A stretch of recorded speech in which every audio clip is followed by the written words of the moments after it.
Père, nous te disons merci et viens prendre le contrôle de ce moment, viens nous enseigner, toi qui es le Dieu même qui en donne la parole, que ton nom soit sanctifié au nom de Jésus. Amen. Frères et sœurs dans le Seigneur, soyez salués. Ce soir, nous allons parler un peu de la mission de l'homme de Dieu. Qui est donc l'homme de Dieu? C'est celui-là même que Dieu a investi du Saint-Esprit, que Dieu a oint, il a choisi pour annoncer sa parole. Frères et sœurs, la Bible déclare dans le livre de Marc 16, à partir du verset 15, dit « Allez-y, allez par tout le monde entier pour prêcher la bonne nouvelle. » C'est la mission que Dieu a donnée à celui qui l'a choisi, à celui qui l'a oint. C'est d'aller partout pour annoncer la parole de Dieu. Pas n'importe quelle parole, mais la parole de Dieu. En quoi consiste la parole de Dieu? La parole de Dieu a un but. Le but, c'est de sauver les âmes. Le but, c'est de ramener à Dieu ses enfants égarés.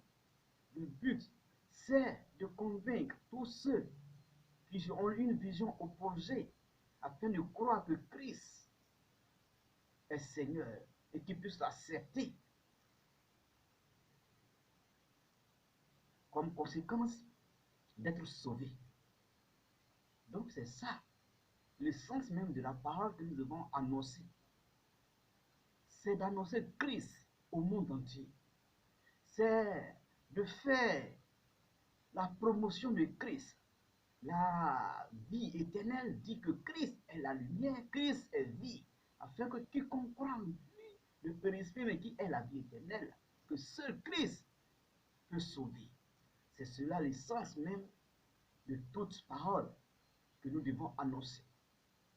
Donc l'homme de Dieu a pour mission essentielle d'aller partout, là où l'Esprit y amène, de prêcher la bonne parole, de prêcher la repentance, de prêcher le pardon, de prêcher les bonnes attitudes, les bonnes habitudes. C'est là. Comment est-ce que tu prêches sur le péché? Des hommes t'ignorent parce qu'effectivement, ce n'est pas leur faute et c'est la Bible. Mais celui qui fait le mal est la lumière, de peur que ses œuvres soient découvertes. Donc il préfère l'ombre, il préfère celui qui vient masquer. Mais toi que l'homme, toi que Dieu a investi du Saint-Esprit, ton rôle n'est pas d'aller dans le sens d'être caressé et d'être aimé, d'être chéri par le peuple dans lequel tu es parti prêcher la bonne parole. Quand Dieu t'envoie, c'est qu'il y a des âmes à sauver. C'est qu'il y a des mauvaises pratiques qui sont pratiquées, qui sont dans ce lieu. C'est pourquoi Dieu t'envoie. Dieu ne t'envoie pas parce que les gens sont bien et pratiquent l'amour, ils font de bonnes choses. C'est pourquoi Dieu t'envoie là. Non, Dieu t'envoie là parce que là, les gens adorent d'autres dieux que lui. Parce que là, les gens tuent, les gens violent, les gens pratiquent toutes sortes de pratiques qui est contraire à ce que Dieu nous demande de pratiquer. Alors, toi, l'homme de Dieu, ta mission, c'est de partir dans ces lieux lorsque l'Esprit t'y amène, de prêcher la repentance. C'est de dire, abandonner l'adoration des idoles, abandonner l'adoration des eaux, abandonner l'adoration des arbres, abandonner l'adoration des hauts lieux, abandonner l'adoration des cailloux, abandonner l'adoration des statuettes, abandonner toute représentation. C'est là. Car si ces personnes n'abandonnent pas leurs idoles, ils ne peuvent pas être sauvés. Il faut qu'ils abandonnent ces idoles et acceptent Jésus-Christ afin qu'ils puissent être sauvés. C'est là la mission. C'est de pouvoir leur dire la vérité. Ce que l'Esprit te dit de leur dire. D'abandonner ces choses. De s'éloigner de toute mauvaise pratique.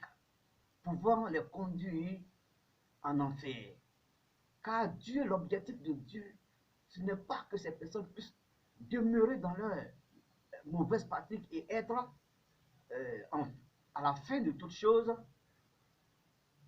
être amené en enfer. Mais Dieu veut les sauver. Dieu veut nous sauver. La Bible dit que dans le livre de Jean 3, verset 16, que Dieu a tant aimé le monde qu'il a envoyé son Fils unique afin que quiconque croit en lui ne périsse point, mais qu'il ait la vie éternelle. La Bible dit que Christ est venu non pour juger le monde, mais pour que le monde soit sauvé par lui. Donc c'est cela la vérité. C'est cela la parole. L'homme de Dieu n'est pas juge de ce monde, non. Il ne fait qu'apporter la bonne nouvelle, la parole qui sauve. Apporter Jésus-Christ dans le cœur des uns et des autres, afin que les gens puissent voir que c'est réellement, c'est Christ qui sauve. Car la Bible dit qu'il est le chemin, la vérité, la vie éternelle.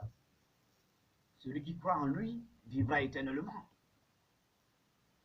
Donc, frères et sœurs, ce soir, nous devons avoir en esprit que il n'y a que Dieu et Dieu seul qui peut sauver. Et il n'y a pas de représentation d'un quelconque Dieu dans le ciel, dans les airs, sur la terre, dans les eaux, qui puisse sauver notre âme. Il n'y en a pas. Il n'y a qu'un seul nom qui peut sauver, et ce nom c'est Jésus-Christ. C'est ce nom que je t'invite à avoir dans ta vie en ce soir. C'est ce nom que je t'invite à accepter ce soir. C'est ce nom que je t'invite à pratiquer ce soir. Christ dit, aimez-vous les uns les autres. Car le socle de toute chose, c'est l'amour. L'amour, seulement que l'amour peut nous délivrer de beaucoup de choses. Car si nous avons l'amour, nous ne ferions pas, nous ne tuerions pas. Si nous avons l'amour, nous ne pratiquerons pas l'adultère. Si nous avons l'amour, nous n'allons pas pour voler. Si nous avons l'amour, nous aimerons notre prochain. L'amour règle toutes choses. Ce soir, je viens vers toi pour te dire que nous devons pratiquer l'amour. Nous devons avoir l'amour de Christ en nous. Nous devons avoir l'amour du prochain en nous, afin que nous puissions vivre éternellement. Frères et sœurs, soyez remplis de l'amour de Dieu, afin que de l'amour de Dieu, vous puissiez pratiquer les bonnes œuvres, afin que de l'amour de Dieu, nous puissions œuvrer pour l'œuvre de Dieu. Frères et sœurs, ce soir, je ne serai pas long. Samedi encore, nous aurons d'autres occasions de nous exhorter. Et là, je prie que le Seigneur puisse vous fortifier, puisse nous fortifier, afin que nous puissions pratiquer l'amour. Que l'Éternel même nous donne la force nécessaire, afin que nous puissions voir ce qu'il veut nous montrer. Car ce qu'il veut nous montrer, c'est la vie. Dieu ne veut pas de mal pour quiconque, mais le bien. Pour avoir la vie éternelle, il faut d'abord abandonner nos mauvaises œuvres. Car on ne peut pas servir deux maîtres à la fois. On ne peut pas être en même temps l'agent du diable et l'agent de Dieu. Ce n'est pas possible. Pour être agent de Dieu, il faut renoncer d'être agent du diable, afin d'être effectivement et entièrement disposé à proclamer et à pratiquer les bonnes œuvres. On ne peut pas suivre deux maîtres à la fois, ce n'est pas possible. On ne peut avoir deux pères dans la vie. Non, il n'y en a pas. Il n'y a qu'un seul père. Donc, ce soir, je vous exhorte, frères et sœurs, je vous exhorte, vous qui n'avez pas encore accepté le Seigneur, à accepter le Seigneur. Le Seigneur, il est réel. Jésus est réel.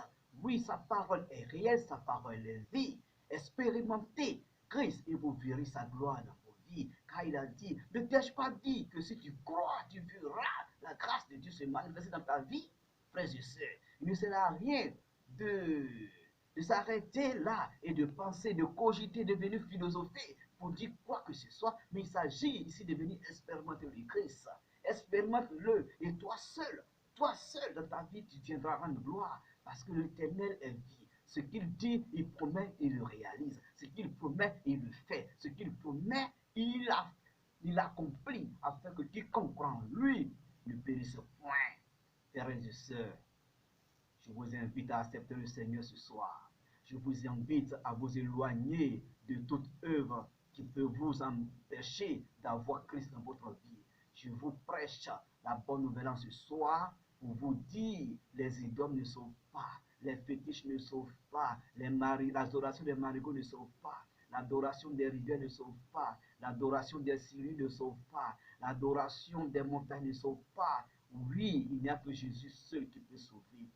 Christ seul peut sauver. Donnons-lui notre vie afin que nous soyons sauvés. Dans le nom de Jésus. Frères et sœurs, que la paix et la grâce du Seigneur vous soient données de là où vous êtes. Et que l'honneur et la gloire soient à Jésus-Christ. Soyez bénis au nom de Jésus. Amen.